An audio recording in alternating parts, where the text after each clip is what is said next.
Okay, I've pushed the stream button. Let me now see if we are live by going to wherever I put my live dashboard. There we go. Okay, it says starting. Okay, it says we are now live, and I don't know if it caught what I just said or not, but we'll Let me see. refresh and see if I can see you. Well, you shouldn't be able to see me, but you should be able to see my browser. No, I have a camera that I Oh dear. installed in your room. I mean, I don't use it all the time. I wouldn't be that worried. Okay, that's all right. I'm not seeing live chat. I see it for watching. For what? Oh, all right. Clearly, this I'm is on. not does not gather the same attention as test stream. Please ignore. No, no. Well, Because with test stream, please ignore. There's a sense of the do not open. Of course, you're gonna open it. This, yeah, it's inviting and frankly boring but I because of made that. like I made like a thumbnail for it and everything. Oh, someone's saying it's 3 in the morning. Well, I guess you might say this is not an ideal time to live stream. Where's it 3 in the Impossible. morning? Sleepsville. Time is irrelevant and has no meaning in quarantine. Okay, so I'm seeing some people roll into chat, so I think we're actually starting. So there really is something to that whole like, don't say anything for a while and just wait for people to arrive. Yeah, exactly. You're building up tension. Yeah, Um, you're building up lust. and now everyone's Um, just arguing about what time it is. oh, yes. I hate to break it to you, but time zones are a thing. So what we're doing today is we're going back to ranking kings and queens of England. But this time, I noticed last time I was just kind of being dead silent as I read Wikipedia, so we tried to mix it up a little bit. Basically, what we're gonna do is I've brought my dear friend Benetus Lepidus here hmm to to Why are you laughing at me? no reason, sir. I've Um, come on your podcast and now you're embarrassing me. Yeah. Basically, we've each researched these ahead of time, and so now we each know minimal information about each monarch instead of me knowing absolutely zero. And we're just going to argue about why every single one of them was simultaneously the best and worst monarch of all time in the world, anywhere, ever. That's an intro. Yeah. Um, I should be noted that I just Jack. I'm gonna be honest. I hate this epoch in history. I hate British history. Um, it's just the worst. It's just the worst. And I'm British, so I'm allowed to say it. It's just so Sure. fanciful and dainty and boring. There's nothing rugged or exciting about it. Well, that's a shame because this is my show and this is the Stewarts is where I left off last time. So But that's the thing. There's like 7,000 Stuarts and a million Henrys. I'm not sure if those are correct, but the sentiment there's like is it. there's I was gonna say there's more than 8 Henrys, but I'm not sure if there's been another Henry since Henry VIII. Has there been? Is there a Henry the Ninth? I don't think so. That sounds wrong. Henry the Ninth. Let me do a little fact checking. Yeah, please fact check for me and tell me why I'm mistaken. Mm, Henry Frederick, Prince of Wales. Don't know if that counts. No, that's a prince. Yeah, he also died at 18, Oh, yeah. so I don't think There's he. there's a few of those. People are saying can't wait to hear to see the opinions on John. These are all the people on screen that we've already done. Oh, I guess I need to scroll down. Yeah, you can't. I have several windows open. Most of what you're going to be seeing is the tier list, but I might pull up Wikipedia just to do some impromptu research. Basically, we went through. I started with. I threw an Athelstan in there up here, and then just sort of started from William and went forward because the Anglo-Saxon kings, and Bennett, I'm sure this will bring great sadness to your heart, but like I know so little about them, and I find it so like dense and impossible to get through that I just had to start with William and go from there. So sorry to the Celts or the Saxons, Anglo-Saxons, which are a separate people, but that same kind of idea. I'm sure the Celts tuning into this live stream right now are just devastated. Yeah, well, what can you do really, except try to be open and inclusive. But yeah. Wait, did I not? Oh, why is Elizabeth not up here? Shoot, I know I had put Elizabeth somewhere. I'll just put her up in good because she's like famous and stuff. Why not? So before, was there anything else we were gonna do before? I guess we were gonna talk about Lepidus and why we were nervous about going live. I don't know if we want to do that now or why don't we do that in, let's say, when we take a small break from the Kings in like half an hour and take some questions from the audience and that sort of thing. Okay, Then we can talk about some of that stuff. sure. Okay, let me pull up all my reasons why James the Sixth and the First is easily the worst king of England of all time. Okay, you know what? You can make this argument. You can try. I'm just going to tell you now there's little point. I've researched it to perfection, and I have very strong opinions about it. So, I see. This is one of the ones you've actually researched, correct? oh yeah, Oh, Jack, good, Jack, Jack, Jack, good, Jack, Jack. good. I research everything with diligence, um, No matter how much you interest. hate it. Yeah, and moderate arousal, but mostly diligence and interest. Good, good. So, if shall I begin? Go for it. All right. Well, first of all, he was a colonizer. Boosted the slave trade in the Americas, not to mention the plantations in Ireland, just taking all that land that didn't belong to him. Uh, that process in Ireland may have started a little bit earlier, but James, covered huge swaths of Ulster with plantations, and also because of those colonies, on top of like the slave trade, think of all the wars that got started over those colonies that didn't need to happen. Hmm. Interesting. Yeah. So the suffering of people across multiple continents, it's a thing. It is a thing. It is a thing. Yeah. I keep forgetting what tab I have the live dashboard in. I love seeing the chat that doesn't quite understand how this works and just thinking how much I hate James, which of course I do. Anyway, your rebuttal, sir. My rebuttal. My rebuttal. I'm procrastinating because I accidentally minimized my notes and have thousands of tabs. So I'm Oh, just gonna trust me, do it, I'm but doing the same usually thing. I am swimming through tabs. I'm just gonna build suspense. Rebuttal. Okay. Rebuttal. Rebuttal. I mean, I can just keep Aha! going about how awful he is if you want. Oh no no no. I mean, look. Let's spare the viewers wrong opinions, and let's just be frank about it. Your opinion's wrong. King James was the best king. Jack, you're a man of values, are you not? I like some values, yeah, here and there.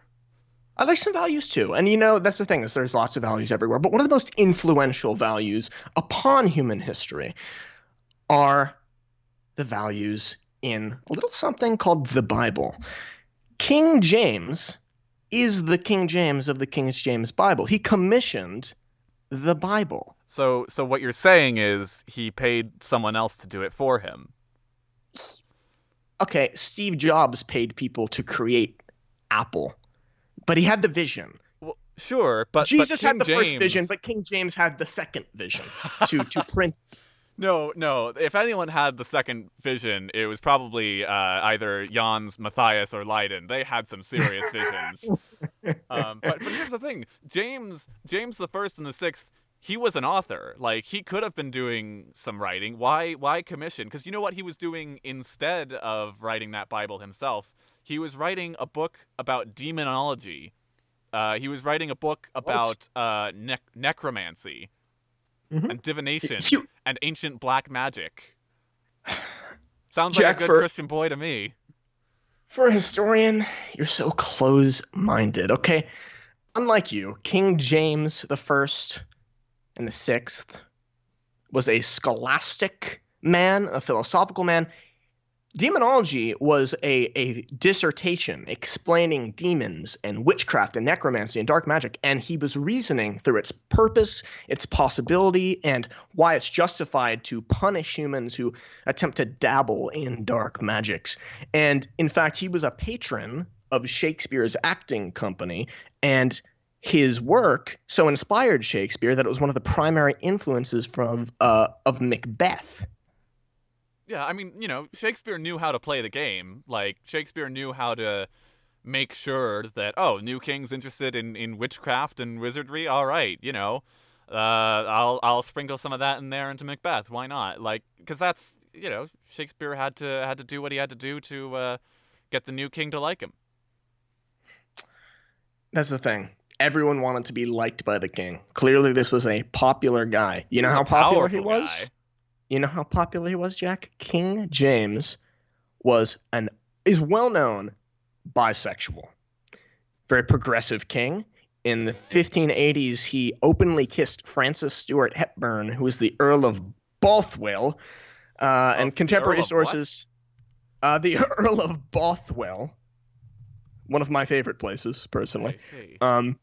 And it's hinted by most historians who agree with some unanimity that there were sexual undertones there. So he's very progressive. But he also had several mistresses as well as several male misters. Sorry, So who he wasn't just a king. He was a conqueror. He was well liked by everyone, and who I'm was talking that? everyone.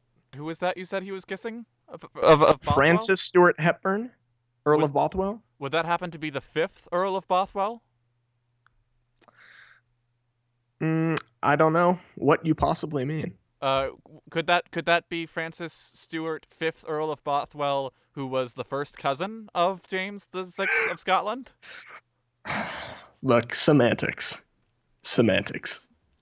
The point is, The have you seen point, yes, Arrested please do Development, get to the Jack? point. The point here is he cousin, father. Bothwell was also arrested on witchcraft accusations. I'm These telling you, were James was into some dark wizardry. look, okay. Here's a concession I'll give you. Yeah, he cracked down on Catholics, but you know what? Even on that, he promised I'm saving not this. to persecute any of them so long as they kept it on the down low. You could be a Catholic, you just got to be a little quiet about it, and he was fine with that. So is this kind of like a don't ask, don't tell situation? It is.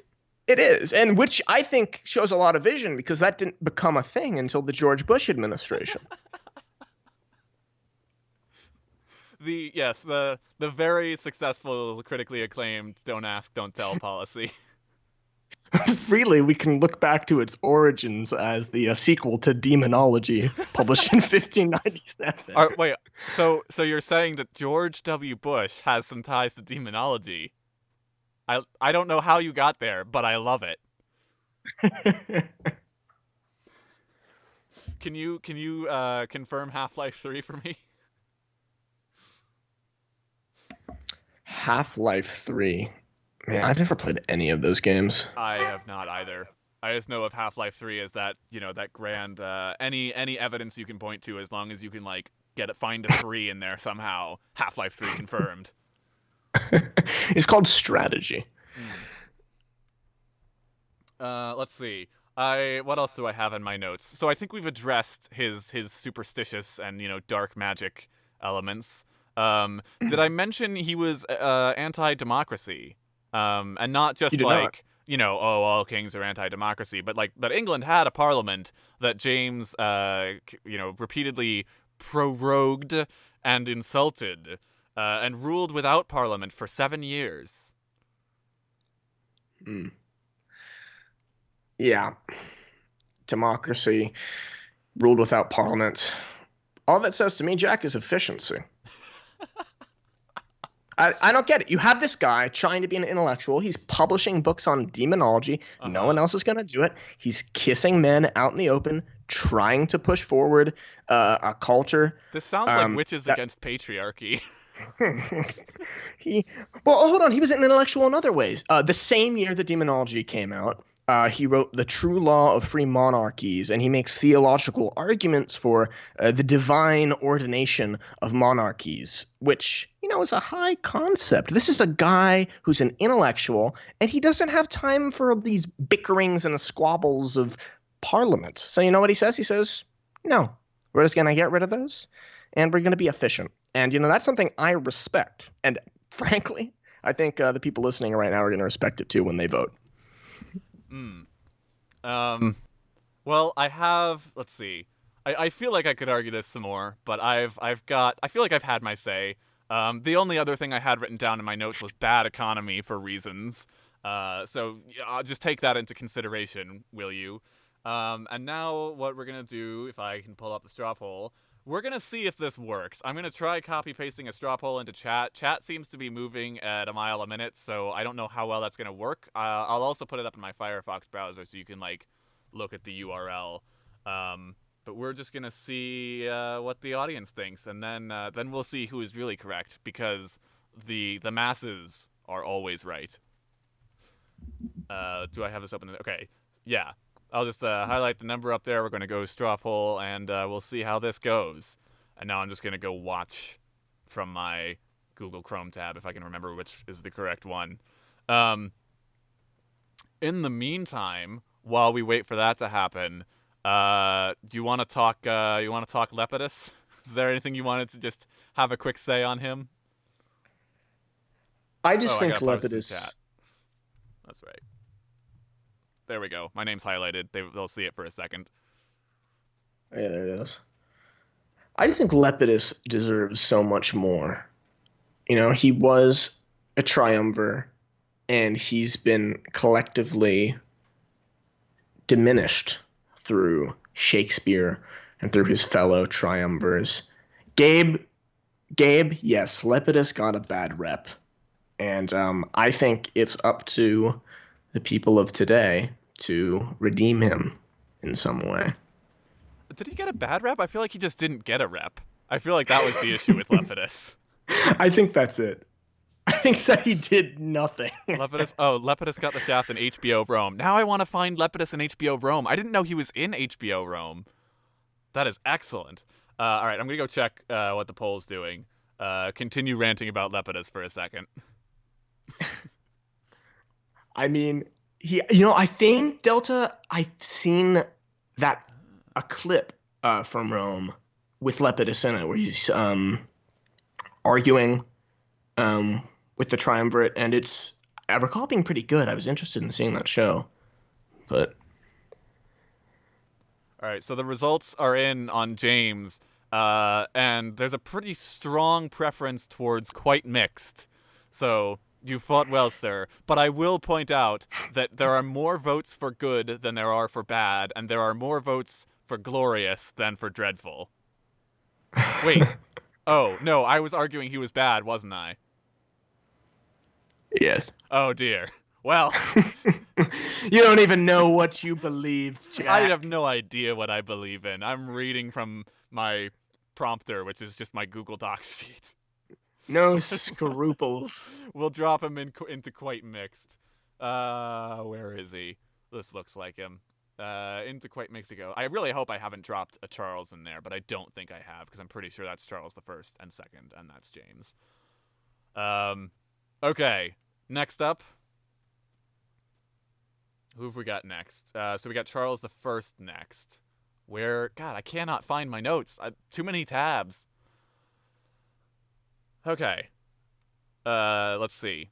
Do you? Well, actually, I'll let you begin with your points. I just want to establish something real quick. Is that Charles the First was weak and feeble as a child. He probably had rickets. So if you are to call him a weak king in any way, you are being ableist and discriminating against a poor disabled child. Now, please tell me about why he's so terrible.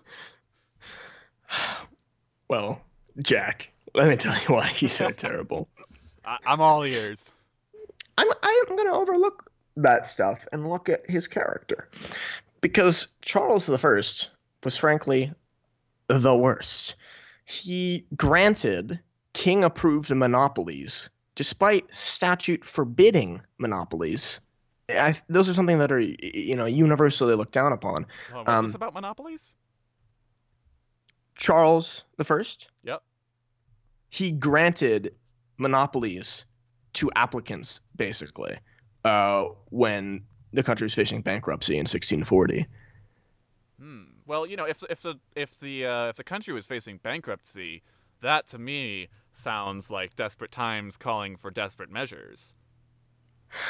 So you're saying it was a good thing to create monopoly? You support monopolies, is Uh, what you're saying? no, I'm not saying I support monopolies, but I'm saying like if the fate of the kingdom depends on either you have a monopoly or the country just falls apart. You gotta choose the lesser evil sometimes, right? I need to research this. Yeah, you gotta choose the lesser evil. Well, you know what I think the greater evil is? I think it might have been his alliance with Scotland to try to preserve his rule, for which he was charged with treason. And at his trial, Oh, Charles who, I who? refused to plead. Oh, you okay? See, I just happened to be watching. Oh God, what is it? Historia Civilis, I believe. Civilis. Um, he had a video about Charles' trial, and let me tell you all what was going on with that trial. So basically, Cromwell done took over the country, and the House of Commons was sort of asserting itself and saying we are more important than the king. We have supremacy, and so Charles, if he had issued a plea, he would have been. Effectively yielding and saying like that's whatever, I'm not really in charge anymore. He was standing up for himself. And there God, what was the question he asked while he was on trial? It was something along the lines of all right, so Charles the First was brought to trial and accused of treason, yes? Yes. By what lawful authority? That's exactly the thing. That is exactly the problem. And this is why um, yeah, this is the problem with him. He went in and he refused to plead because he said, "What lawful authority?" He claimed that the courts had no jurisdiction over him. You know that Bible quote, "Render to Caesar what is Caesar's, and to God's what is God." Well, he said, "Hey, Caesar's what is Caesar's, God's what is God. I am God's." This government sham. He's calling the government a sham, Jack, saying that's Caesar's. He was part of God. He was divinely ordained. This guy, really full of it. I mean, he was a king. His family, had a claim to legitimacy stretching back, hundreds and hundreds and hundreds of years. Uh, Hmm. it was, radical to do elsewise. And You, while other monarchs, eventually sort of power drifted away from them and towards the parliament, Charles the First, the people he was facing radicals. He was, fighting people that were rioting in the streets and declaring civil war. Um, this is I've got the video about trial of Charles the First up in chat for anyone that's interested, or it's on the screen right now. Um, what was the other way I had to refute that? Oh yes. So basically, the thing that Charles came in and said at his trial was, all right, I'm the king. I've been the king my whole not my whole life, but my family has been in charge since James, and going back further, you can trace that through the Tudors and the Plantagenets. So that is the status quo, and he's saying basically, if power without law. So this is Cromwell, and Parliament. They had the power to win the Civil War, but there was no sort of legal precedent for them accusing a king of treason when he owns the kingdom. So if power without law may make laws and kill the king, if the king cannot be secure in his own life because people can just come up and say, well, I have power, this is the law now because I have power, then what man of England can be sure of his life? How can anyone, if the king has been killed, feel secure in Jack, himself? Jack, He's supposed to Jack. be the most secure. That's the thing, Jack. He's supposed to be secure because he's the king. He's the leader, and he isn't. How are people supposed to look up to him? This insecure, tepid little shill of a king going to court, spouting God as his home and not government. It Tepid. sounds to me, Jack. Yes, Tepid. yes, meaning in temperature. He was recorded by doctors as being lukewarm at best. What? Um, What are you talking yes, about?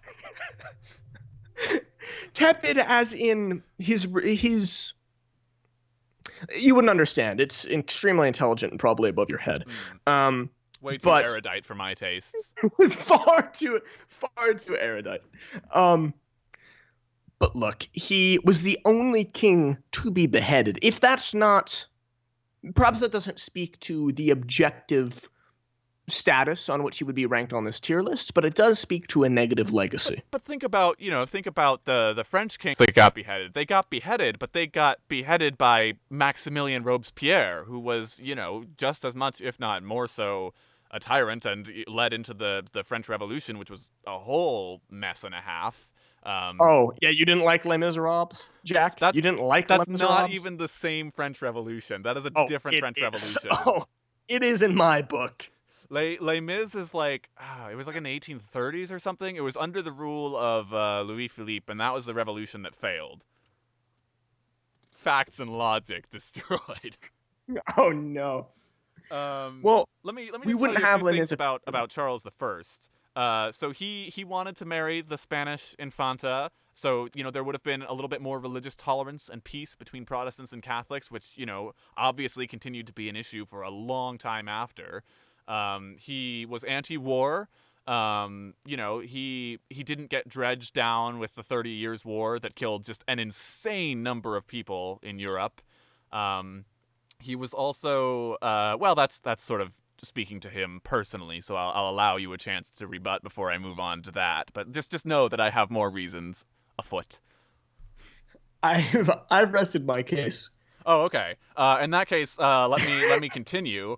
Um, he was loyal to his best friend Buckingham. Buckingham, who was a gentleman, an ally, and most importantly, a dancer. So Mm. Charles the First was supporting his father's closest confidant, and that guy got murdered. Or no, and Charles got murdered. That's what I meant by this note. And so, in the immortal words of the Emperor Nero, that perhaps could have been even more appropriate for Charles the First. What an artist died that day. You know, Wow. like, uh, yeah, he was an artist because Buckingham was a dancer, I think, unless Charles was a dancer. I can't read my own notes, but someone was an artist and someone died. There were other artistic tyrants, Jack. Doesn't make them good. I don't know what you're talking about. Nero was a great man. Go watch my Well, Nero video if you haven't already. He was really just a misunderstood little boy. well, look.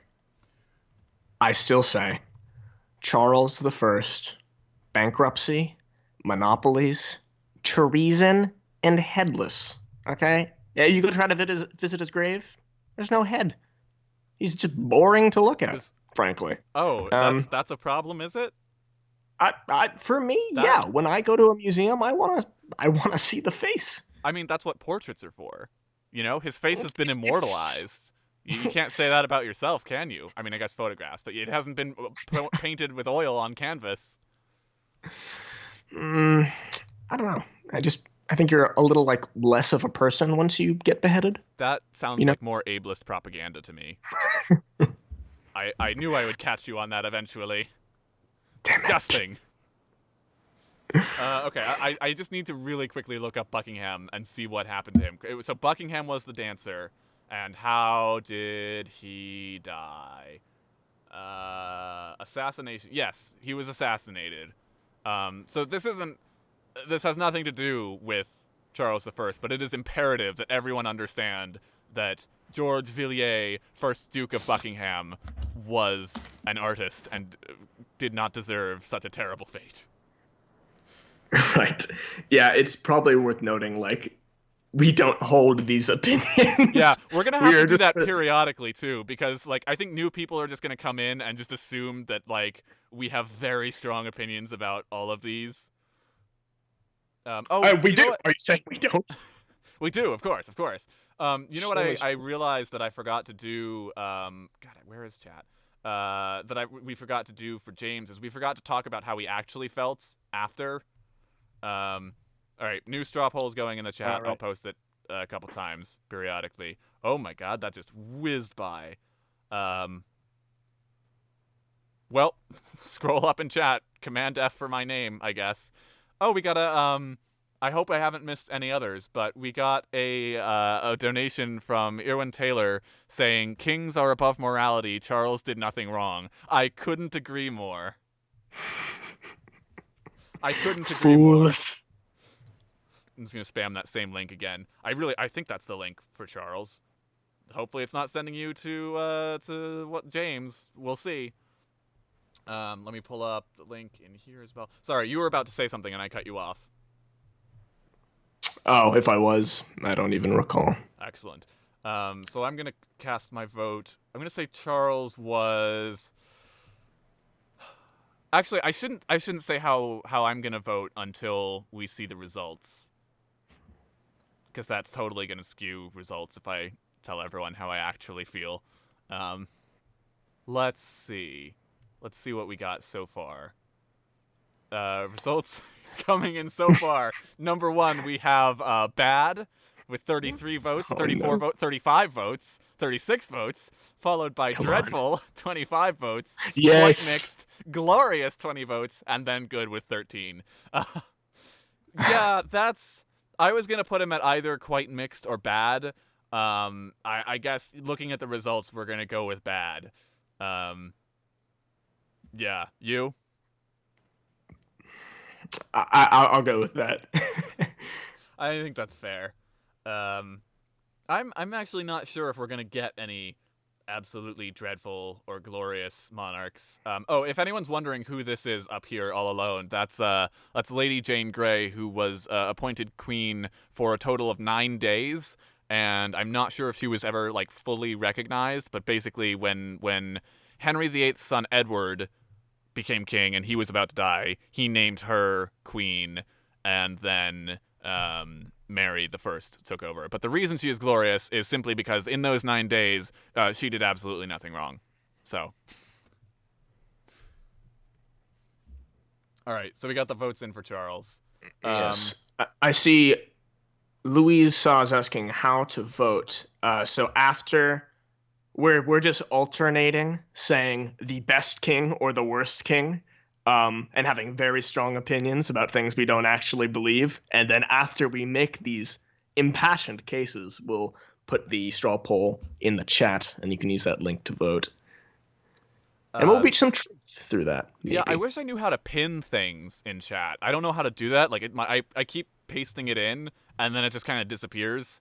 That's why I've been putting the poll up in Firefox. So if you see the URL on the stream, just look for that number up there that I've highlighted, and you can go to that to vote. And also, we got, before I forget, and I really should be catching these as I go, so I need to like keep this open in a smaller tab. But we got a $10 donation from Blue Flame King 1 saying Charles was bad, Cromwell was worse. If you want to see how bad the government he had to deal with was, look at the damn parliaments before and after his death. Hmm. I don't know enough to look at the parliaments before and after his death. I don't know anything about what they were like. I see someone All saying, I heard was that Charles was bad. yeah, well, see, it's a good thing we're not doing Cromwell, because then I would have to also defend Cromwell after just saying how. No, I would have to attack Cromwell, so that would have been. I can't remember what side I'm arguing for. Like, literally 5 minutes after finishing, I cannot remember whether I said this person was the best king of all time or the worst. I have in all caps the best or the worst next to whoever we're talking about, so I know how to interpret these historical facts. That's smart. Oh, awesome. We got a $20 donation from Jilly Bean. Thank you so much. Saying y'all are very chill. Also, I'd like to advocate that Charles II was rad and would have been a much worse monarch in any other time than the one he ruled in. Because we needed a partier after Cromwell the party pooper. Uh, so I guess since we've been doing this about half an hour, I'm actually not sure if we're gonna get through anybody or everybody, Yeah.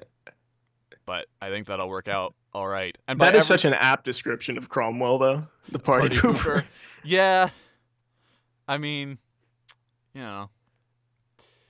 Um, so since we've been going for about half an hour, do you want to start fielding some questions from chat? Sure, go for it. Cool. We'll do this for about 5 minutes. So if anyone's got questions, send them over, and I'll try to read them before they scroll past. And also, Bennett, if you could point out if I've missed any donations, because those I will read out in the middle of an argument. Sure. Someone's saying, just because they at me, why the pirate name? I picked the pirate name when I was like 7 and needed a name for my username on a Pirates of the Caribbean online Disney's MMO that was buggy as all hell. And yeah, I was like, oh, this one. He's got the best flag, therefore he's gonna be my name now, and it just kind of stuck. When do we get the episode on Jack Rackham? There's not really enough information on him. I'd have to like combine him with some other pirates, or talk about like myself at the same time, or do something like that. Favorite part of African history. African history. I don't know. Well, we were talking about Shaka Zulu before Shaka we started Zulu. streaming. That's a go-to. Mansa Musa. I mean, I know a little bit more about Ethiopia now, thanks to the Menelik video. And Ethiopia is just like, I don't know so much that like Menelik specifically is my favorite part of African history, but like Ethiopia is just so unique that I think that's like a really interesting part of African history. And we got a couple more donations that I am going to read. I also saw something about Scots that I'll get to in a second. If you don't put Victoria in Glorious, you're heretics. Good to know. Also, I like that the person defending Victoria and calling us heretics is donating in US dollars instead of pounds. um, but we appreciate it all the same. Victoria, we plan to go right up to Victoria, but we have not researched Victoria. We stopped at William IV. Unless Bennett, you happen to know some stuff about Victoria. I know a lot about Victoria, but it's on the DL. Mm. Oh, I see. Government secrets. Yes. Do you believe that monarchies and dictatorships are different or the same? I think some of what defines a dictatorship as opposed to a monarchy is part of it is just sort of like aesthetics. Like it's like, a dictatorship is more modern, and tends to be ruled in a different way and tends to be not as like long lived as a monarchy. Like, even even North Korea is only like 70 years old. So it's still comparatively new. So there is like, effectively a monarchy is like a dictatorship with more legitimacy, and tending to be a little bit more, moderate than a dictatorship in terms of policy. Someone asked who you were, Bennett, and I won't go into too much detail. But I think it's safe to say that, we've been friends for many years and have worked together on several different writing projects and film projects. Don't know if there's anything about that you want to jump in on. No, I mean that about sums it up. We've been friends for a long time and also creative partners for several projects. So, yeah. Cool. And God, there's sometime I feel like I need to do a stream where I like just answer chat because there's too much stuff in here. I'm just gonna get to one more thing, before we go back into our bitter arguments, and read. Oh, Impassioned. thanks. Your name is very long and difficult to read. CM99501. Thank you so much for the second donation. My gosh. Saying here's my reason. Before Victoria, Britain was meh. After her, they literally ruled the world. Greater than Alexander. Top that. I don't know that you can credit Victoria with all that though. Like she lived a long time and she was queen, but even like doing the research for this, even starting with like a little bit sort of the end of the Stuarts and the beginning of the Hanoverians, that tends to be sort of where the kings and queens kind of stopped being in charge of everything. Like foreign policy and I guess, imperial expansion would be something that they still sort of held on to for a while. Um, but yeah, the English monarchs haven't been super powerful for a while. Like the PMs have been running the show for a long time. All right, shall we jump back into it? Let's go for it All because right. let me tell you, Jack, I've just been stirring on my hatred for some of these kings Uh huh. and my absolute adoration, um, if not just outright arousal at the others. Mm, indeed. So do you wanna tell me all about Charles II then? Yeah, well, Charles II is really interesting because unlike his father, who was the worst, it's incontrovertible. We've seen the polls. The Charles too polls. was incontrovertibly the best. He was in many ways the redemption of his father. We'll call him Luke Skywalker, perhaps, or George Bush the younger. Um, he came in, and with his coronation, he was known as a divinely ordained miracle, according to sources back then. That's a quote, divinely ordained miracle. And this is impressive because, the people were Protestants at this time, a very bizarre system, but he was known for unexpectedly delivering Britain from just sort of the chaos that the Puritan regime left in its wake. And he spends 9 years exiled in France, and he's still a patriot. He comes back and he says, "Yeah, I've been exiled, and I'm ready more than ever to be your king." I think that is just so commendable, Jack. Was Cromwell Puritan? Yeah, right? Uh, he was an I intensely could be religious totally wrong. man, a self-styled Puritan Moses. Yes, he was Puritan. I didn't realize he was Puritan. I guess that sort of Yeah. makes sense. No wonder he's such Eh, a party pooper. Yeah, and I mean, the reason that she referred to him as a party pooper is because, well, he did a lot of things that Charles II had to come reverse. So, um, for instance, the Puritan rule shut down theaters and plays, and Charles II basically ushered in a mini renaissance of this sort. He opened up the theaters. Um, Comedy really bounced back. In fact, Jack, I wonder if you realize how much inspiration your channel draws from the body restoration comedy of Charles II's reign. It If it does, boomed. I am unaware. Yes, it. He encouraged a lot of raunchy sexual innuendos and, uh, you know, crude humor for his day, which I guess was considered edgy because they just came out of the Puritan regime. But he opened up theaters after nearly 2 decades of a ban. Literature boomed, and there were a couple genres named the Restoration blank because it was so significant.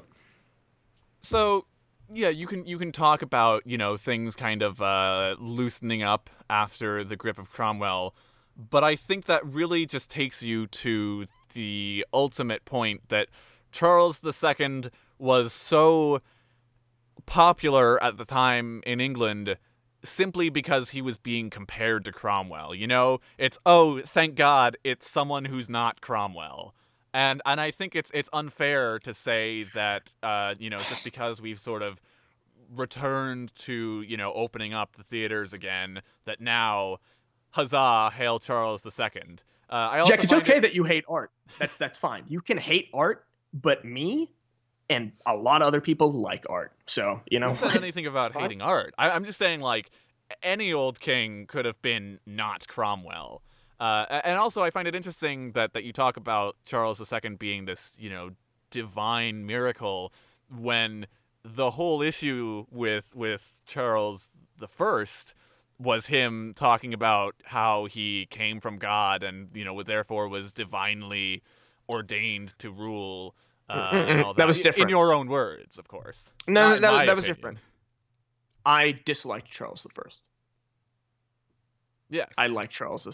So So, therefore, when when Charles II claims to be, sent from God, that's all right. right, right, yes, that's fine. I like him. Tell Jack, me, come on, you're really pulling at straws here, is saying that. does a man who comes from God have 12 illegitimate children with about as many mistresses?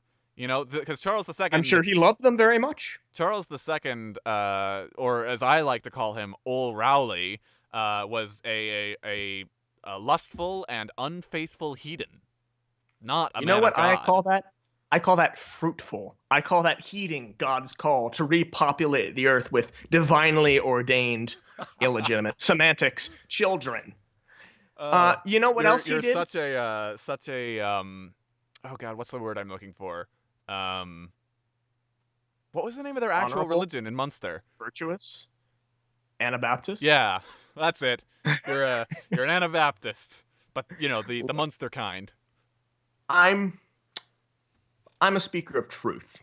And Hmm. the truth, Jack, is that Charles II is the best. He dissolved English Parliament. You know how we talked about efficiency earlier? We talked about how it was efficient when King James shut down the Parliament. Uh Well, huh. Charles II did the same thing, but you know why? It's because he wanted to pass laws that would, lessen the persecution of Catholics. And the Parliament, they didn't like that. So, I mean, maybe you want to persecute Catholics, Jack. It's possible. You see, you talk about this as though Charles II was overriding Parliament for the greater good, but he only came back to England after Parliament invited him. This isn't a strong, dutiful leader. This is a weak and submissive man who was invited back.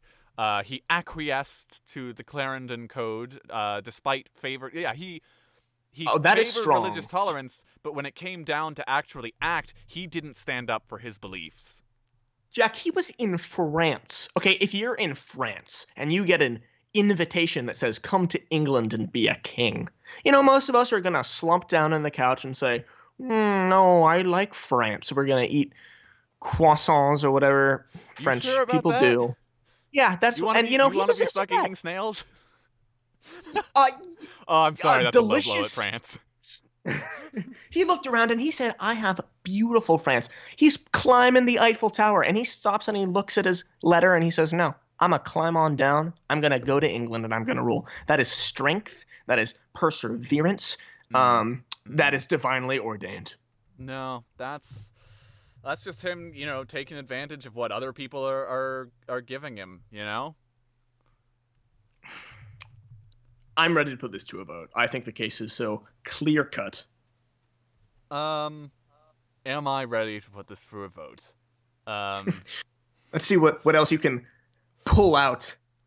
What other false pretenses you can lay upon this well-worn ground. well, I just had a note about dissolving Parliament over and over. You again, that's the reason he was dissolving Parliament over and over again. Was sort of the issue about succession to James, who was Catholic, and when it came down to it, he couldn't convince Parliament. He couldn't effectively lead them into religious tolerance, so he ran away from the issue by just dissolving Parliament.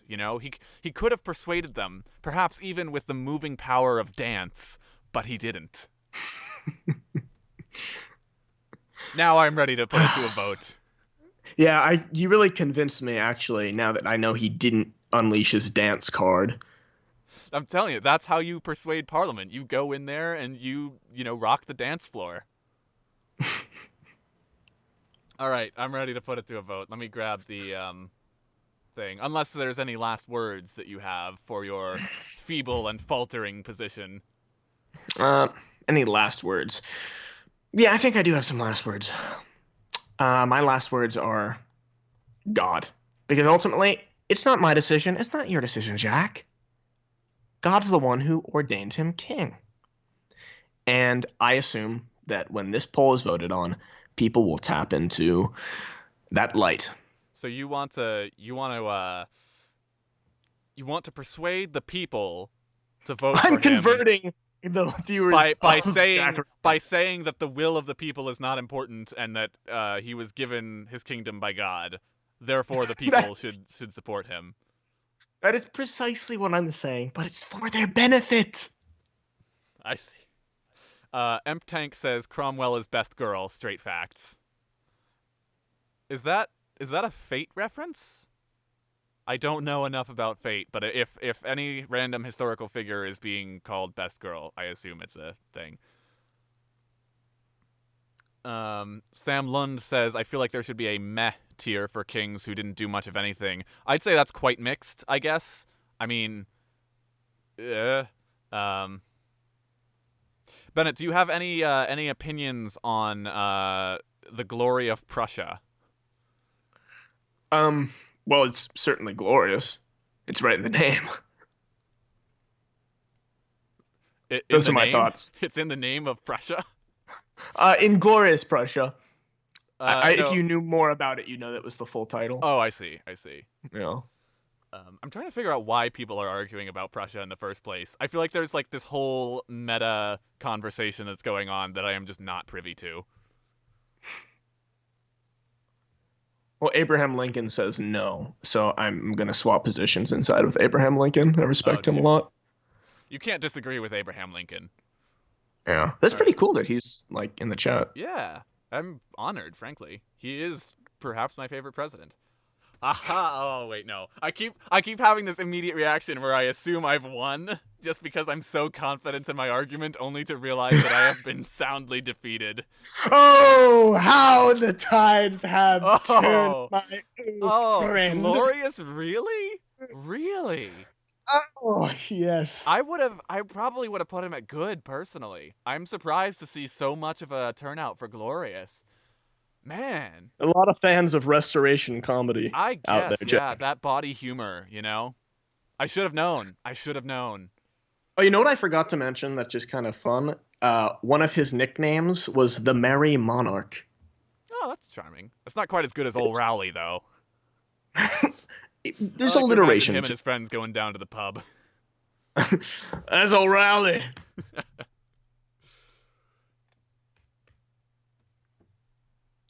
All right. Kick us off again? Yeah, yeah. Well, I said Watch Charles was the best. I kicked off the last two. All I right. feel like I've just been beating you so soundly that I want to kind of like extend an olive branch. So if you want to go first to try to like up your chances, Sure, it's yeah, fine. I'll take it. I'll take that opening argument, and I will destroy you with it. It's it's fun. Yeah, try. So, Sure. Yeah. James the Second, right? Yes. Mhm. So, first of all, this is a more godly man. He had fewer mistresses than Charles. And he's also, this is also a man who really is comfortable in his place in the world. Like, he knows he's a religious minority, but he was Protestant. He converted to Catholicism and said, yeah, what of it? Meanwhile, Charles, who had the advantage of the privilege of being an Anglican, he just hid from the public and converted eventually to Catholicism on his deathbed, which I feel like also, should speak to something. James, you're talking about efficiency. He was building a standing army because Charles the First. He sure wished he had a standing army, and yet James the Second was still forgiving of everyone in Parliament who tried to prevent him from taking his rightful place. They tried to discriminate against him on religious grounds, and he said, "You know what? This is cool. We can all work together." And I've got more, but I'll let you go. You're kicking me off? Yeah, I'm saying I'm asking You're how you letting me respond to go. that. I was having Oh, fun, and yeah, no, I'm now sorry, you're you're. fired. You're beating me too much. I can't have you Oh, upstage me like this. well, do you mind if I have like one last word? Yeah, sure, go for it. Okay. Um, James II was the worst. You say he converted on his deathbed? No, Charles converted on his deathbed. James converted in life. Interesting. Interesting. You say that he converted in life. Now, what that tells me is this is a man with no scruples at all. What, he just wakes up one day and says, Today I'll be Catholic. Oh, today I think I'll be Anglican. Oh, you know what? Today I think I'm a Buddhist. Make up your mind, James. Make it up. It's not that hard. He just goes with whatever he thinks is going to be the best at the time. And there's no honor there. And you know what? His deposition, because the people saw this and said, "What's going on? We need a rock, not a plastic fan." And this is And James is a rock. He is the rock. explain. He, I mean, I believe I already did in my opening argument. You know, he was strong in his faith despite overwhelming discrimination. He built a standing army. You know, he was strong, yet he was I forgot the word I'm looking for, but you know, generally like sort Strong of arm. lenient. He was forgiving despite his strength. You know, like Caesar. I think the word you're looking for is strong arm. He had the audacity to birth a son.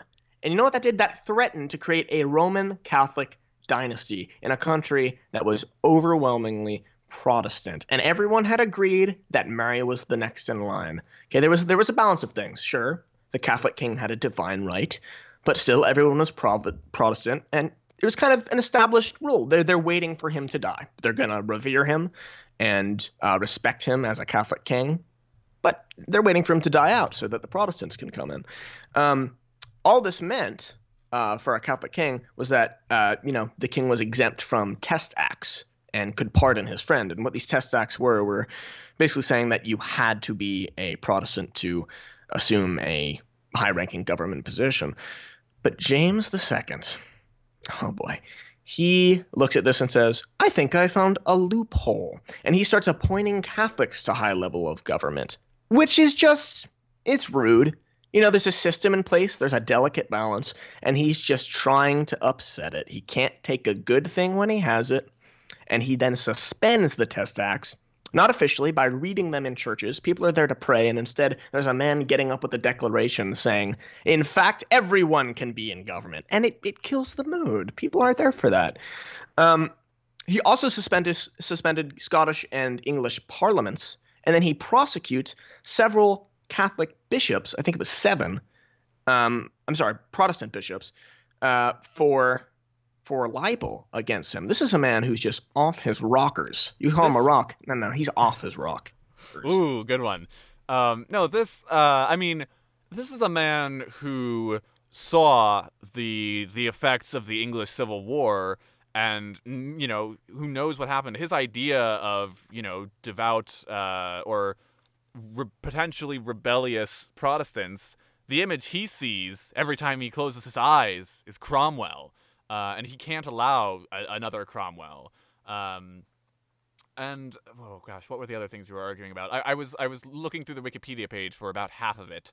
I caught a little bit of the Test Act, and I caught something at the beginning that I had a really good argument for, but have forgotten. Um, This sounds to me like a concession, Jack. So if you just want to move I to the I next I one, you think can say that. I remember one thing that you said.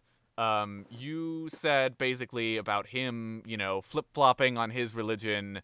But I feel like, you know, if anything, it's not easy to be Catholic. Oh, I remember what the other thing was. It's not easy to be Catholic in a country of Protestants, especially at, you know, such a time of harsh divide as this. And you know, he converted once. He was raised Anglican. His whole family was Anglican. His family extended, you know, assuming, but if you go back up enough through James and back to the Tudors, his family created Anglicanism, and yet Anglicanism was started when a guy wanted to divorce his wife, but the Pope wouldn't let him do it, so he named himself basically the Pope of England. And so this is a guy who, after spending some time in France, took the opportunity to enlighten himself and to really question his own faith and arrive at a more deeper understanding and connection with God. And that's how he ended up becoming Catholic, despite, being told from birth that he must be Anglican. And the Parliament, you talked about this horror of a Catholic dynasty, but when Lovecraftian. Lovecraftian horror, nothing worse, nothing more imaginable horror-ish. Truly. But when they brought Charles II back from France, when they invited him after the English Civil War, they knew what they were getting themselves into. They decided in that moment that they would go back to a hereditary monarchy. And in so doing, they accepted the fact that whoever was going to be king, whoever was next in line, whoever had that birthright, was divinely appointed by God. And they had decided on that.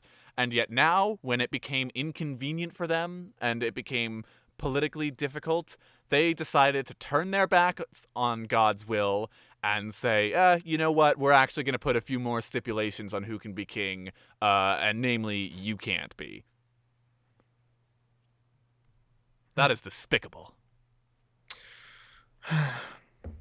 Jack. You know what's really despicable? You know what's truly, truly despicable? What is truly despicable? What could be more despicable than that? Well, let me tell you, because I'm going to tell you right now.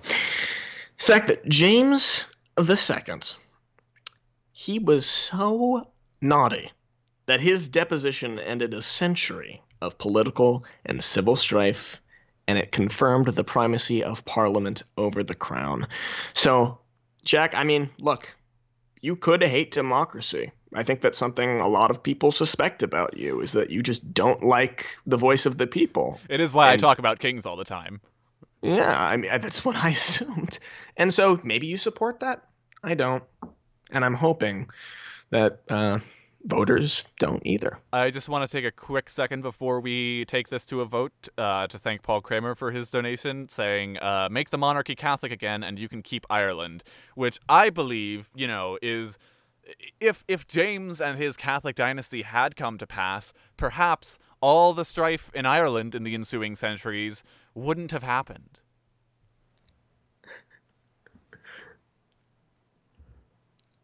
So, on that note, shall we take this to the people? Yes. You know, I saw that someone was talking about this live stream online, and they called it the smoothest transitions they had ever seen. And I thought that was so interesting. I agreed full-heartedly. The best production value. Oh my God, yeah, lauded praise for almost everything we did, which I'm not going to disagree. I just thought it would be fun to point it out, you know. It's really amazing how fast the critics are, to put out their reviews. Yeah, could be faster.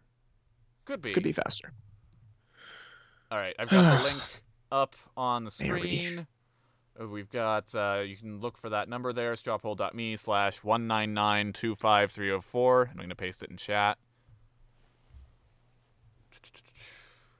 Where? So many tabs. Really hurting my transition here, because as soon as I paste this in chat, then I can talk about something else. There we go. Okay, it's in chat. You can just Control F for straw poll, and it should be there. We have a donation from Psycho Jet Black. For some reason, they're not showing up on top, which makes it more difficult to find them. We should really consider a moderator or something, or if you could just keep an eye on chat. Saying UK should skip Charles and go straight to William. I know nothing about the current royal family. Do you? Not much. Okay, great. there's your input on that. And there's a donation from Ace for $1. Thank you. Nice sunglasses. Those are nice sunglasses. Yeah, right? Suit, very sharp. And we have a thank you, Bravo6 for your donation of HRK5. Uh, gosh, wait, I need to figure out where HRK. I'm not even sure what currency that is.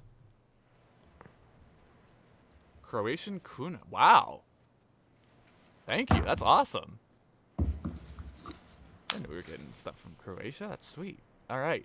So I'm gonna put the thing one more time into chat, just for anyone that missed it.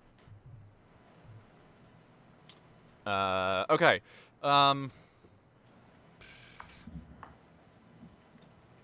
So did you want to I really thought we were gonna talk about it right at the beginning, but it didn't really seem like the most natural transition. But just about that, like No. that nerve-wracking moment before pushing start live streaming. Yeah, it's weird because a live stream feels more like a detached way of engaging people, but it's not. It's very active. There's, in fact, more active than a lot of things. If you're on a stage, people can't communicate with you. There isn't a conversation going on. Um, I think a live stream is one of the most dynamic things, and I think that adds to some of the anxiety before you might start, that those butterflies. But also, it's like a spider in the room. People are watching you, the spider's web, but you don't know where. You can't find it, and that's why it's a little spooky.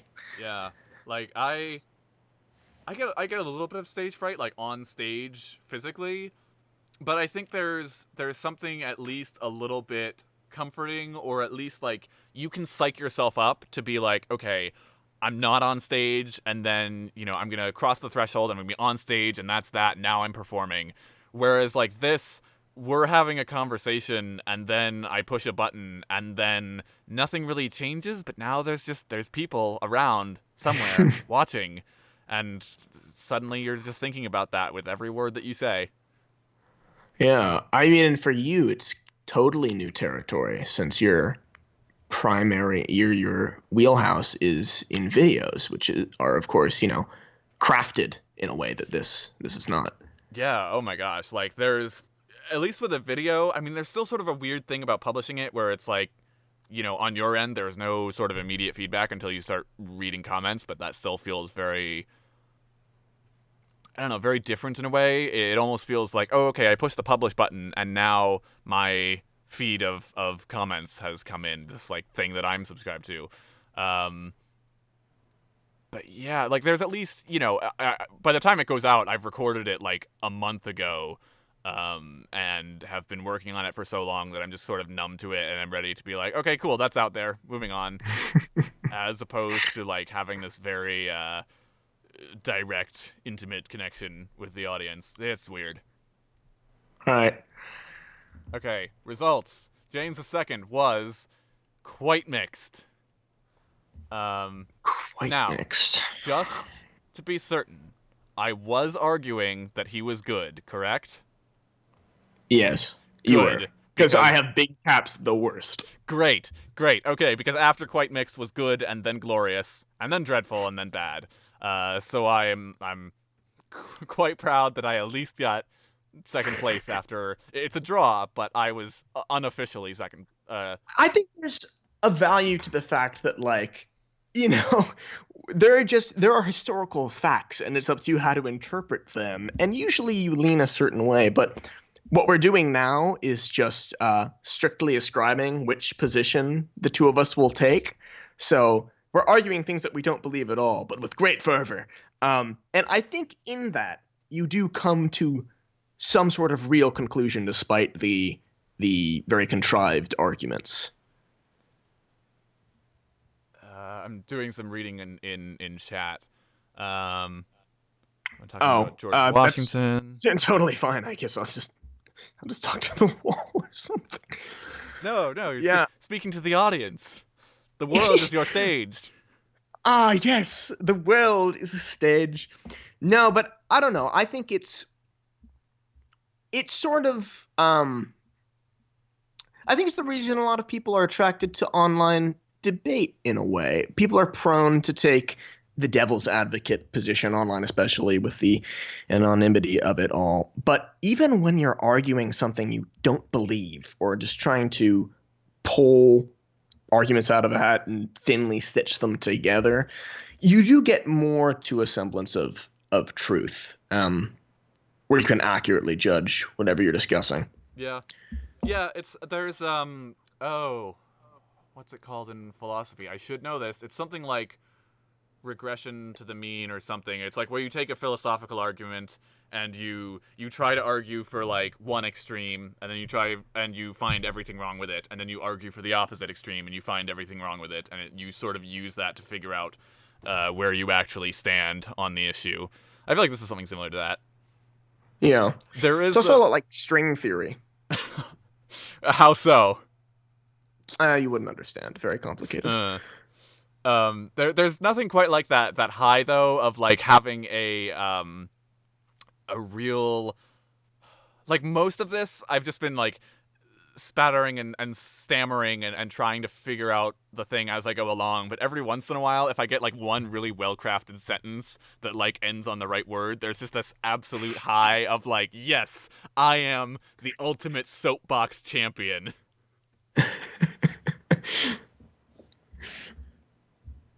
Someone's saying Jacko is full Hegel, so I will assume that method of philosophy I was describing was Hegel. Uh, so, actually, let's. Do you want to take like 5 minutes to do some more, field some more questions and stuff? Go for it. Cool. Um, I'll try not to do it for too long because I feel like a lot of the questions are directed at me personally, and I think some of the fun of this has been doing the dynamic between us. But Well, it's fine. I just mute my microphone so no one hears me crying, and it's fine. nice, You know. nice. Sorry, you can just you can use it as a snack break. Wonderful. Go eat some more cereal or whatever it was you were doing before. I was eating cereal before this. Usually, when I'm not, doing a live stream, I'm just eating cereal. It's a pretty boring life. Favorite Asian history story. I'm still a big fan of Wu Zetian. Reflexive equilibrium. That's the word I'm looking for. Reflexive equilibrium. Um. Yeah. Asian history stories. Yes. Wu Zetian. Opinion on Catherine II of Russia. Let me Google Catherine II of Russia real quick. I'm pretty sure that's Catherine the Great.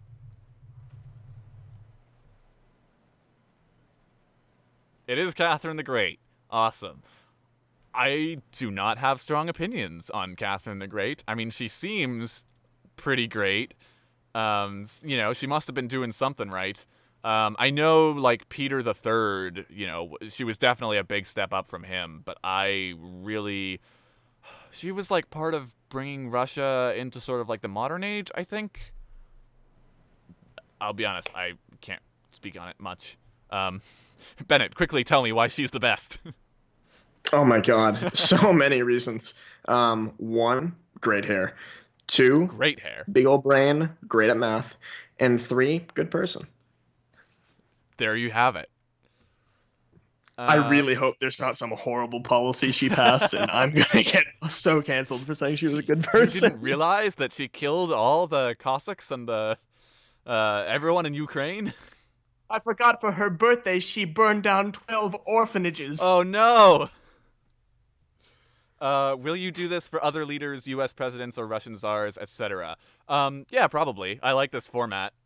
We still probably want to finish with English monarchs, maybe, but I guess that's something we can get some feedback on. Let us know if you would like to see us finish English monarchs, or if we should just jump onto something else and not bother finishing with this. Do you think the Xia dynasty was real?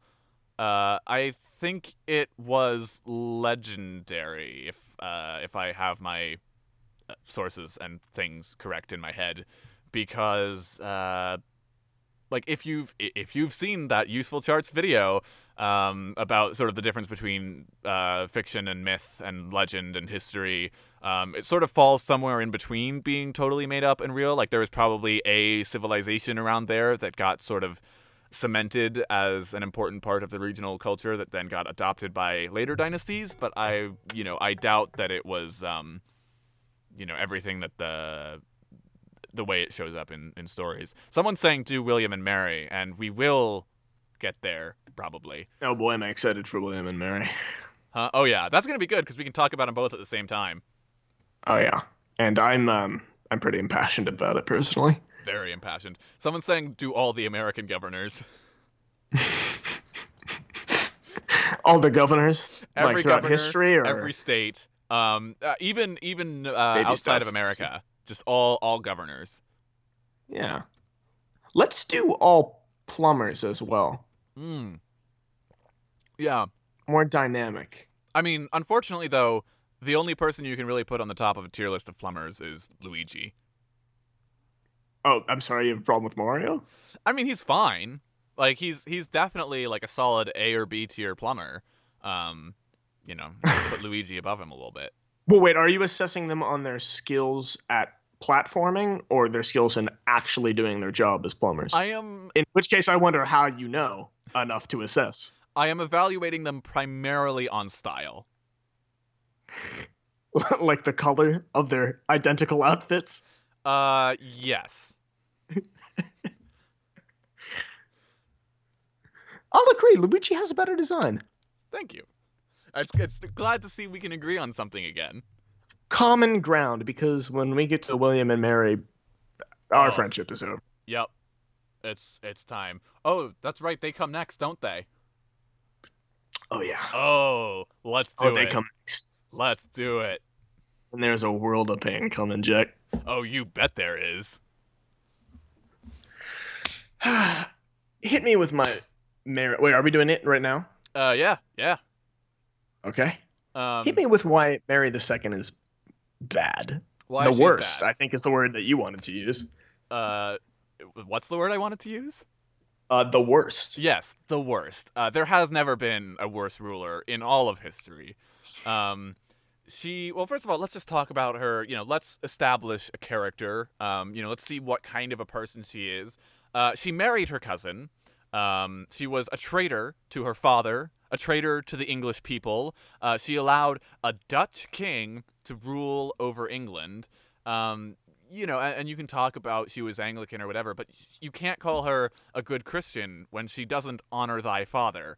And when her father became King of England, what was she doing? She was playing cards in the Netherlands. She was a gambler and therefore probably a cheat, just like she cheated her way to the throne. Jack. I'm hearing these points, and they're fine. It's just that They I are know the fine. real sentiment, but yeah, but I think everyone sees the thin veil you're painting, and I happen to notice, Jack, that you might be a little upset with the fact that she's a woman king, otherwise known as a queen. A woman king? I think the word you're looking for is queen. Yeah, I see. I'm That's not the the thing. one You can't even calling bring her a yourself woman to say king. woman. You can't even bring yourself to say woman. That's the venom that you have stored within you. But you know what? Jack? She was an Anglican, okay, which is a bit of a shakeup. An First, Anglican who did not follow the fourth commandment. what's the fourth commandment when you have the Bill of Rights, English Bill of Rights? That happened under her. I mean, look, you can say on a personal level, that one document is you prefer it to another, but as an Anglican, like she was, the 10 Commandments are critical. Like that is the foundation of her religion. Also, when I talk about the fourth commandment, what I really mean is the sixth commandment. But I'm guessing she probably broke the fourth commandment as well. Why do you assume that, Jack? Well, You have a lot of assumptions, Jack. Also, there's an important the sixth commandment: honor thy father and thy mother. Seventh commandment.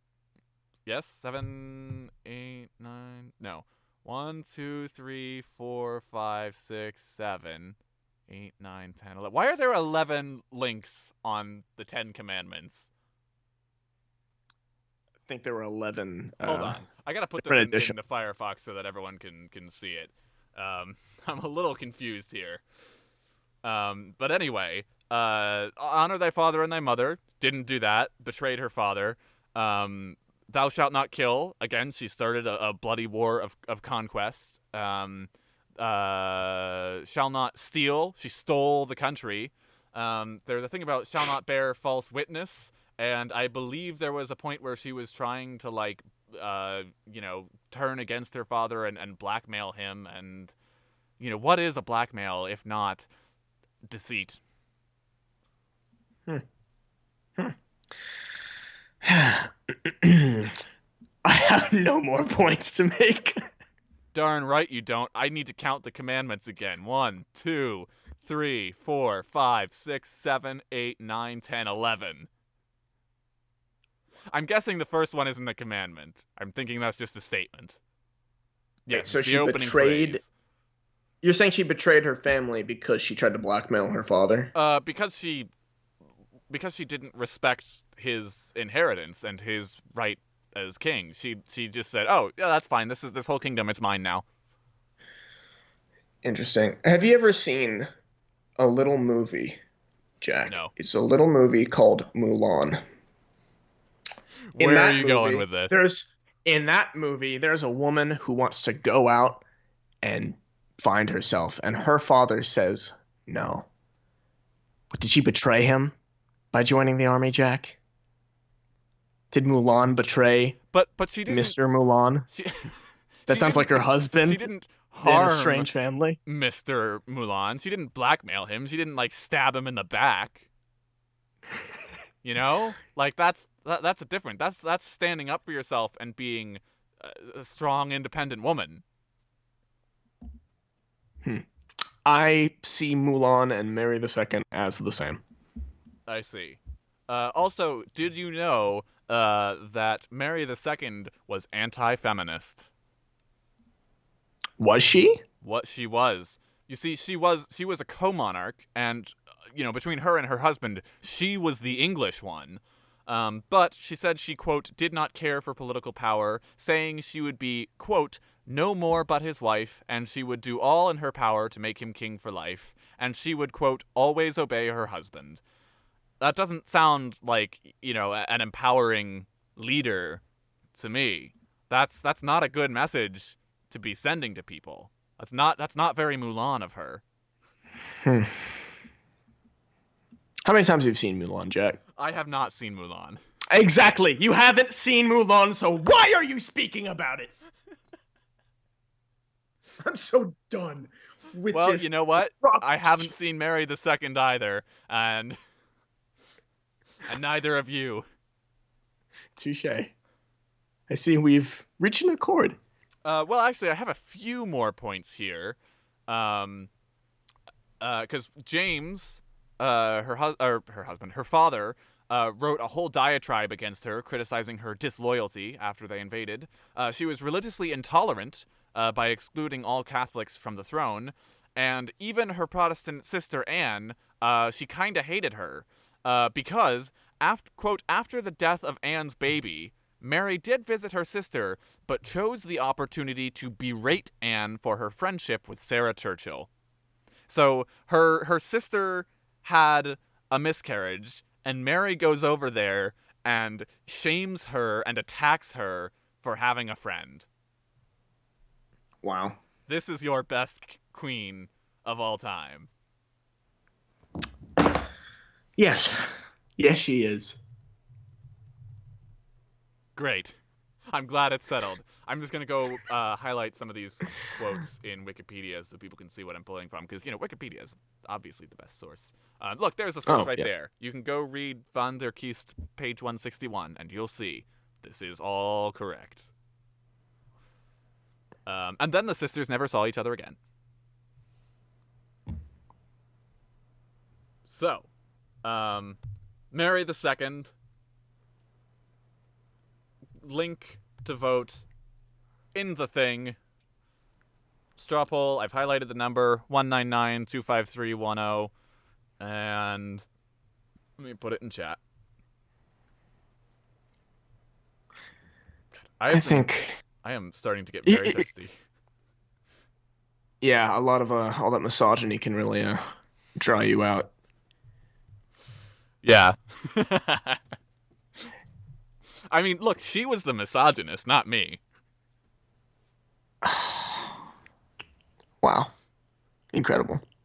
She's Do you she's the prefer you one. just do you want all your kings to be men, Jack? Is that what you're saying? No, of course not. I'm saying she did not uh serve as a role model for, women to be their own people. She like basically said, "Oh yeah, I'm queen and I have birthright and whatever, but also this Dutch guy who I married, he's going to call all the shots. I'm just going to do everything he said without question."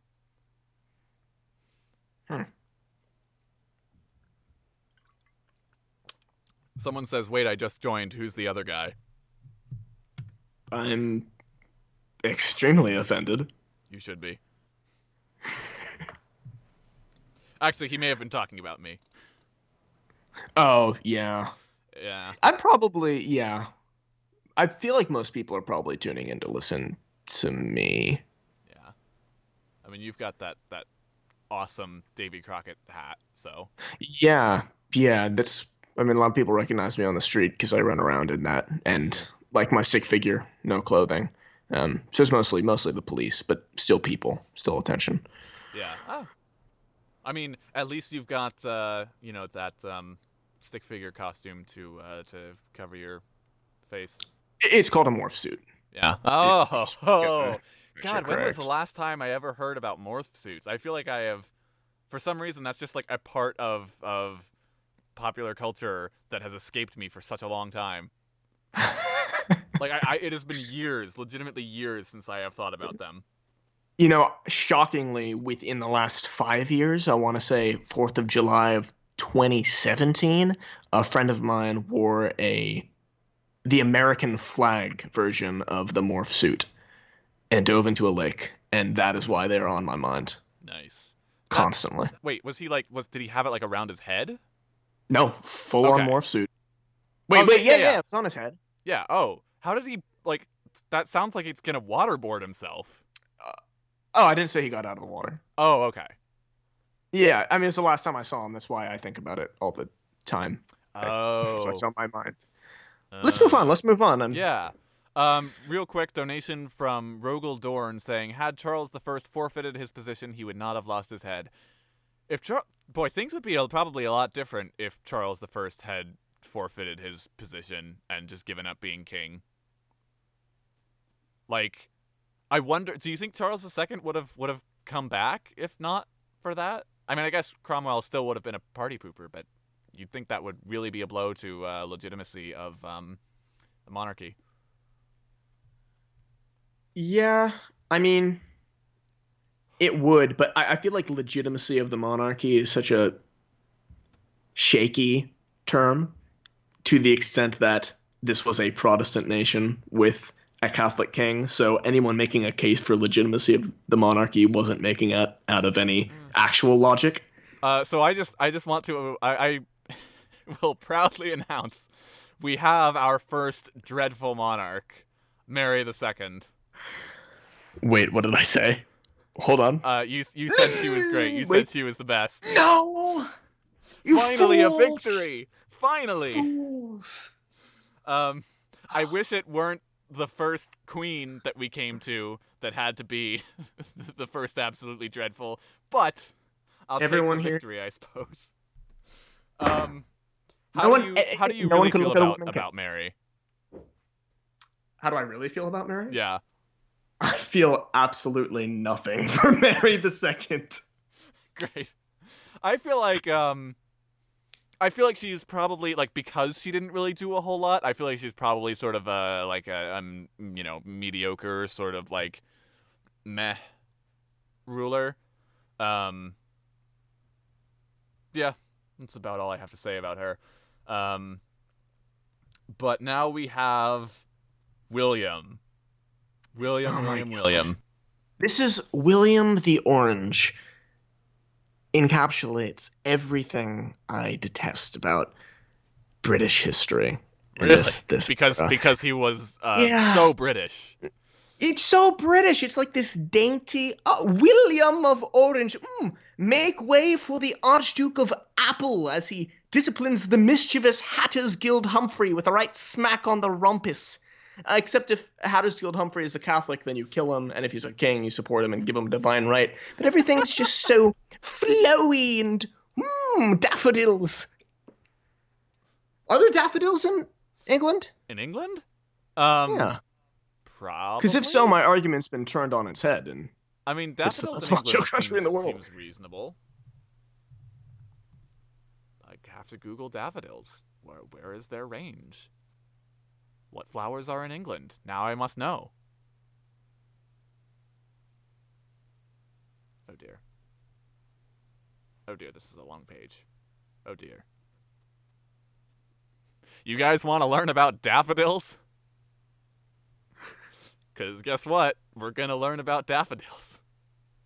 I just don't understand the obsession with like these stupid epithets. I mean, William of Orange? yeah, Why not be William of Dragon's Shadow or because something? he That's was part of their mythos. he ruled the Principality of Orange. Like the place was called Orange. Poorly named. Should have been called Dragon Shadow. I mean, that would have been pretty sweet, but yeah.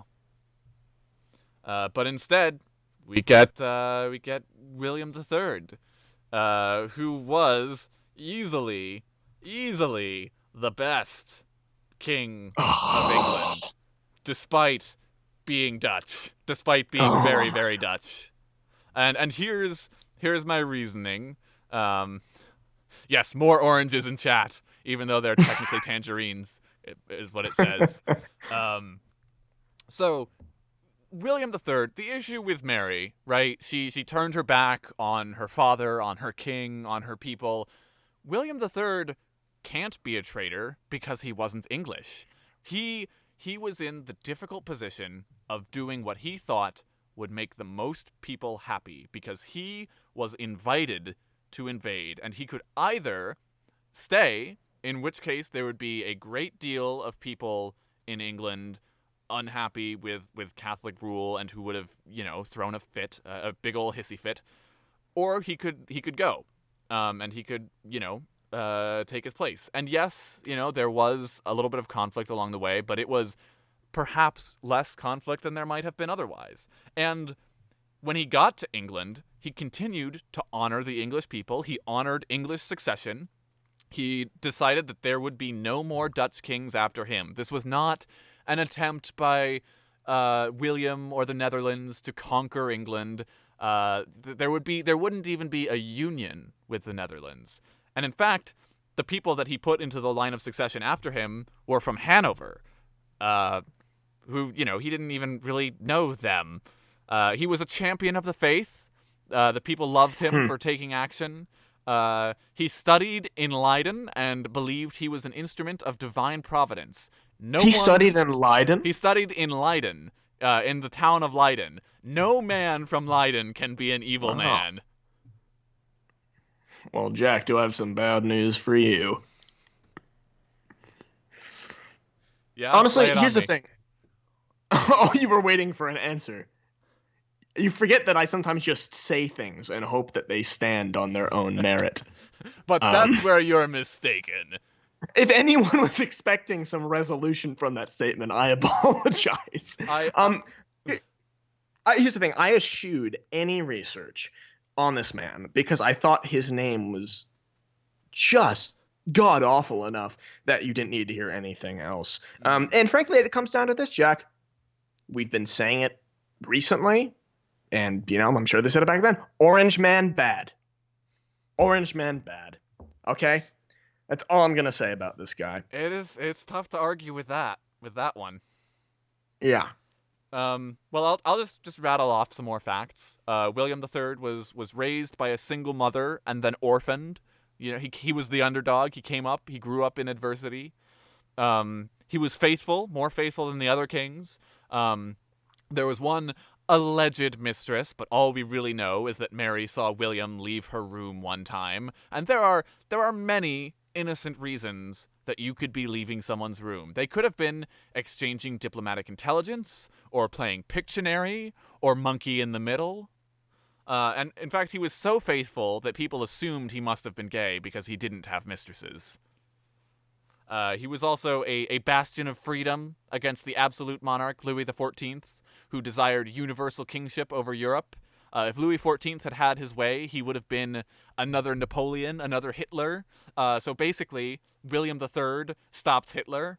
God, if only there were an orange to stop the real Hitler. Yeah, well, can't always have it so easy, unfortunately.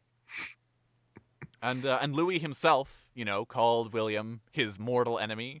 And then finally he passed the Toleration Act of 1689, which, yeah, I feel like that stands for itself. Well, let's see what the vote says. Let's see what the vote says. I think because I have a feeling your many points have no burden on my one. Because when it comes down to it, Orange Man bad.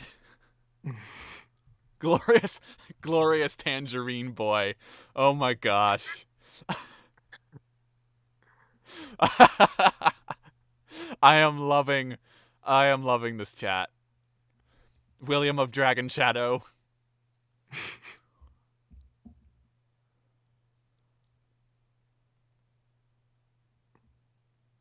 Mary II was good for the Protestants. All monarchy is illegitimate. Someone is making comments on our discussion over the Charleses. Someone is very far behind. There's a bit of a delay in my microphone. Yeah, right? If you ever do a video on American governors, cover Edward Coles, the second governor of Illinois. He was a pretty good person. I will have to make a note of that. Edward Coles. Bam. What did he do? A planter. I see. Neighbor and associate of Jefferson and Monroe. Anti-slavery advocate. Nice. All right. Shall we? Oh, I should probably put the link up here again just to make sure everyone can see it. Well.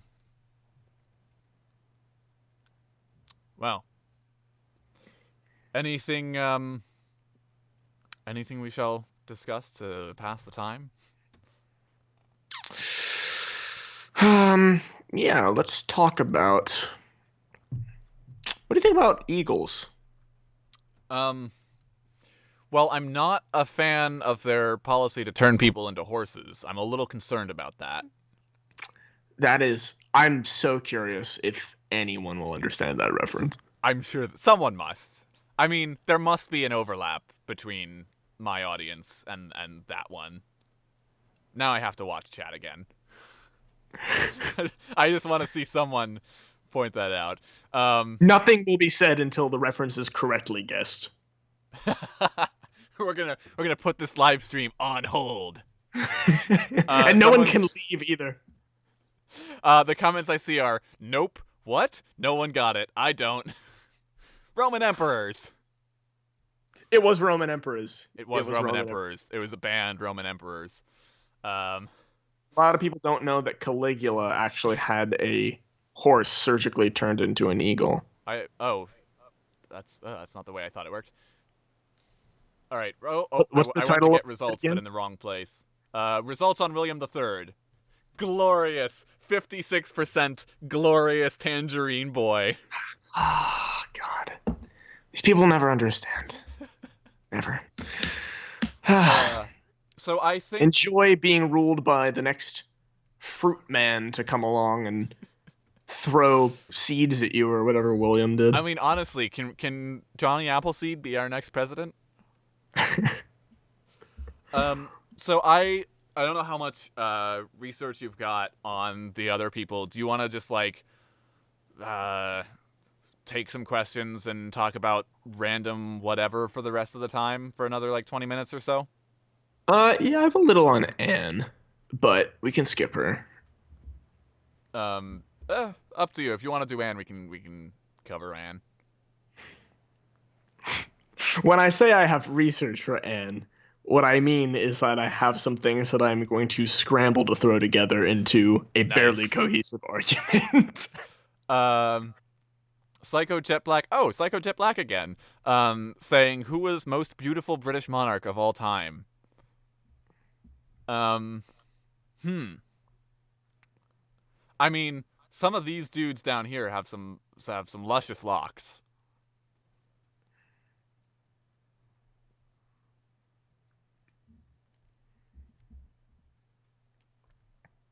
It's suddenly gone very silent. Hello? Yeah, my mic's Okay. broken. Sorry. Oh dear. Yeah. I think maybe let's do because I feel like assuming Anne would go similarly to William. Why don't we go ahead and just do some miscellaneous stuff? Sure. Um, so now would be the time in chat to put up those questions or just whatever random thing you think we might want to talk about. Someone really likes the Ottomans. Someone really does like the Ottomans. I don't even know in what context that is. Maybe that's like what they want us to talk about. I don't know. I think just Um, spreading awareness. No! He deleted them. oh Now no dear. one will know about the Ottomans. Well, I guess do you want to talk about the Ottomans? They're they're a pretty significant. No. It wasn't. I was thinking for some reason John Green, his joke, but it's the Mongols, That's not the the Mongols. Ottomans. Yeah. Yeah. Someone was asking an interesting question, which is which monarch has the highest body count? Uh, there's two ways to interpret that. What are those ways? I don't know what you're As thinking. Be careful. This is a family program. let's just talk about the murder. Great. The murder is definitely more appropriate for families. Um, Charles I has highest kill death rate. Uh, I feel like it's got to be probably a more recent monarch, just in terms of like population, and at a certain point, like probably a lot more people died in like World War II than in the Glorious Revolution or something. Um, I guess it depends if we count it as percent of population or absolute numbers. Yeah, it It's also I guess depends if we're defining war as as a an body count. inadvertent casualty. Yeah. I feel like that counts. I mean, obviously there's sort of a distinction. You can still make the moral distinction between being king during World War II as your country was like defending itself against Hitler, versus like leading a bloody war of conquest or just attacking your own people. But I feel like just in terms of how many Britons died under their reign, I want to say World War II might actually be it, unless like the English Civil War had a huge body count or the Napoleonic Wars or something. No, I think you're probably right.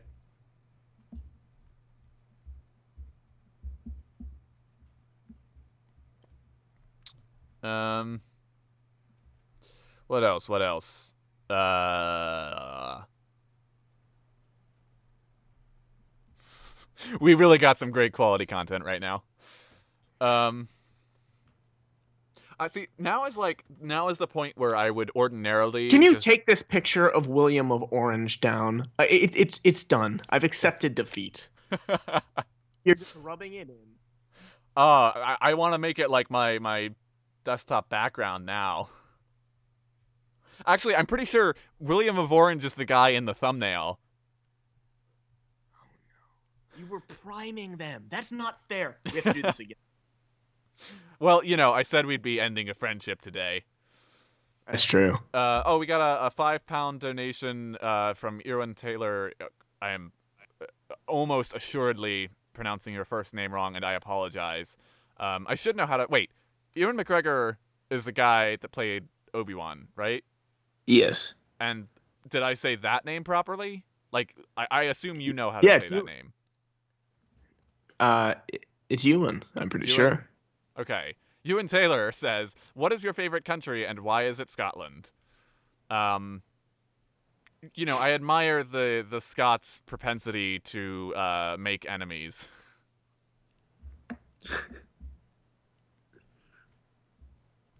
Although, really, I think if anyone's making enemies, it's probably the French. I feel like the French are enemies with everyone. Is Scotland actually your favorite country? No, I don't know if I have a favorite country. What about historically? Is there a country with a historical story that you like the most? I mean, I'm definitely like a Rome fanboy. Like, not that I think everything about Rome is like the best and must be emulated, but I just love learning about Rome.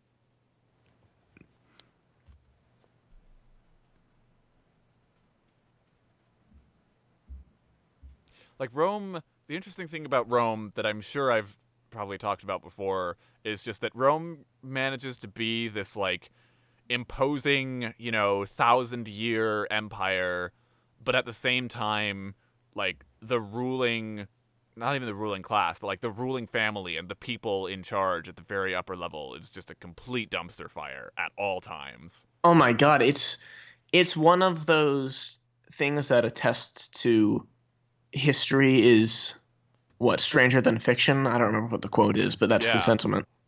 I mean, personally, I am a huge fanboy. I name so many of like video game characters after like a Ballus Hmm. and personally my favorite emperor. Um, there are just so many bizarre characters that got bred through this system. Yeah. Uh, Elagabalus is a good one. So much I've always fun. been fascinated by how Marcus Aurelius, who's not only one of the best emperors of Rome, but I mean, one of the fathers of Stoic philosophy, how does he be such a good man and a good leader and produce Commodus? Right? How does that work? Commodus was his actual son, right? Like he wasn't adopted. No, it was his son. Yeah, how do you like that seems like a real goof right there. Like was he just like not paying attention? Did he not realize that, what Maybe he was going forgot. on there? Maybe he totally forgot he had a kid. He was just writing all this philosophy. Yeah. I'm sorry, not now, son. I'm too busy thinking about how to be a good person. I'm a Stoic, son. I can't show you any love. That's You not must actually forgive me. Stoicism. Don't get freaking me on that. Yeah, let's talk about our understanding of philosophy. I don't like the history element of your channel, Jack. Change it. Right, Do you got it. philosophy and Honestly, confections. I'm just gonna start writing my own characters and making videos about them. We get a video about Prince Ellis pretty soon.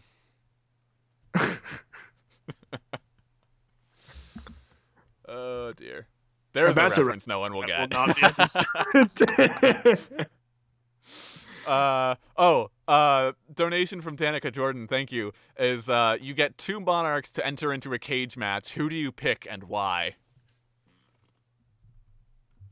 Oh. Okay. I want Commodus to be one of them. Because Commodus had this whole thing of like, I am Hercules, I am the greatest gladiator, and I really just want to see Commodus get mowed down by somebody. Oh, I thought you were doing it as like to make him happy. Like, here you go, you're finally Oh, in the ring. I mean, there would be a brief moment of happiness. Like I he would guess you're walk just a into the jerk though. ring happy, but he would not leave happy. He has a lot of experience. It's just that his experience tends to be with people missing ligaments or physically tied together. Yeah, Um, someone saying like Commodus and Frederick the First. That'd be pretty fun. I feel like I would want to put him. I mean, I can't really pick Hercules against him.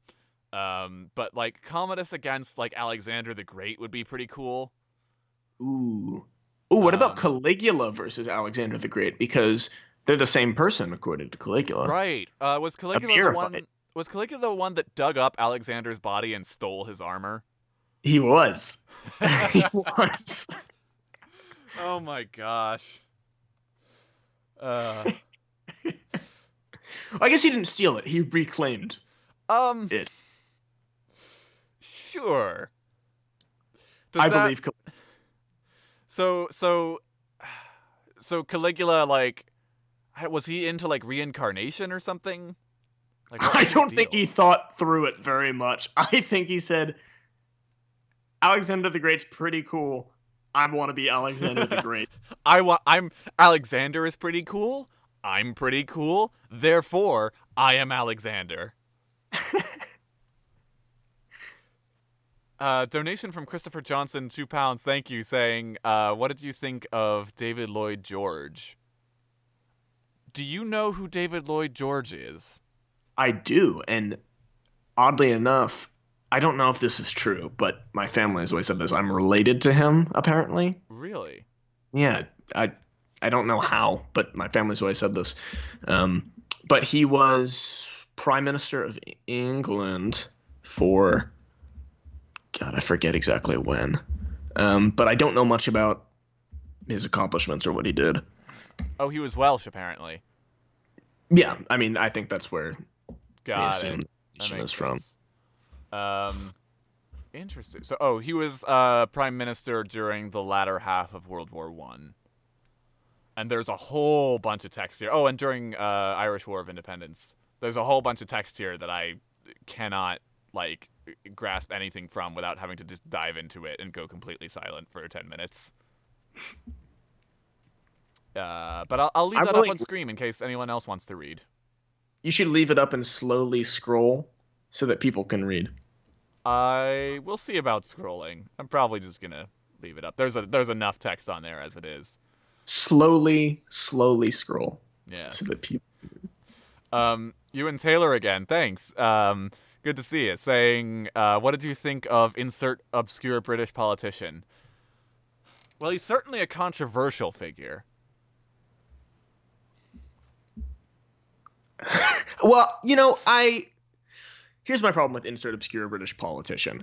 I did not like what he had to say um, about the Welsh people. Yeah, I can see it. But at the same time, like he did good things for the Welsh people, even though he claimed to, have all those awful, horrible opinions. It's a Look, real it's a real moral dilemma.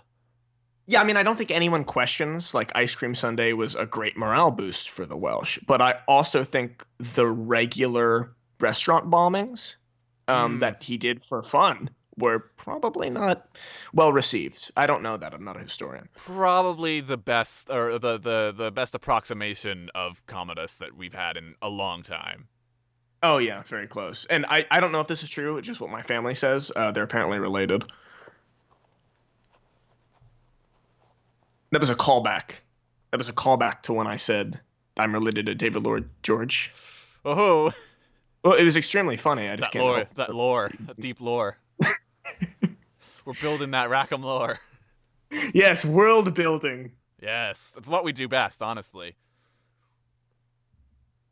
Should probably get Matt Baker in here, make us a chart. All right. I feel as though I don't know where I'm going with this stream anymore. And we have been slowly but surely declining in viewership over the last hour or so.